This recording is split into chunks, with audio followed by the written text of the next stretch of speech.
करदा का कहीं कैसन मिलल बा मरदा खाके पानी जरदा उड़ावेला करदा का कहीं कैसन मिलल बा मरदा कि गोरे रगड़े पायल बाजे छन छना छन गोरे रगड़े पायल बाजे छन छना छन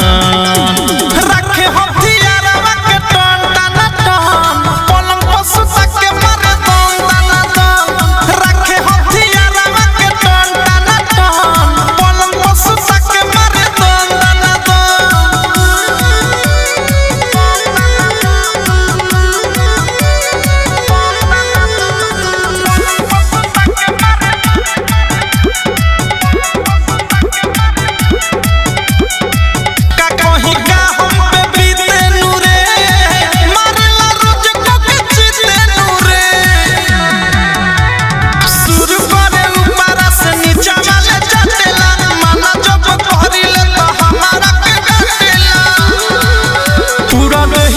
गन गाना गन पूरा दहिया करे लागे गन गाना गन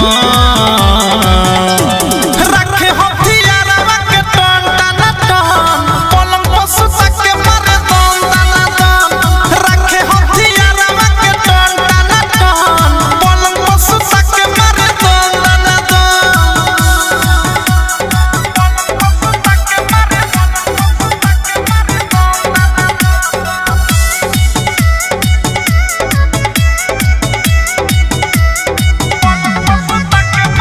हमारा शरम रहे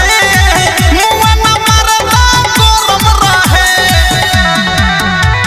सातों दिन में एको दिन करेला नया तर ठेहिया लगा के मारे देहिया बाबा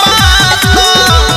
प्रेमिया ओधस नीतीश रहे सन सना सन ओधे सालोक गोलू रहे सन सना सन रखे हथियारवा के टन टन टन पलंग पर सुता के मारे दम दन दन रखे हथियारवा के टन टन टन पलंग पर सुता के मारे दम दन दन खाके पानी जरदा उड़ावेला करदा का कहीं कैसन मिलल बा मरदा कि गोरे रगड़े पायल बाजे छन छना छन गोरे रगड़े पायल बाजे छन छना छन।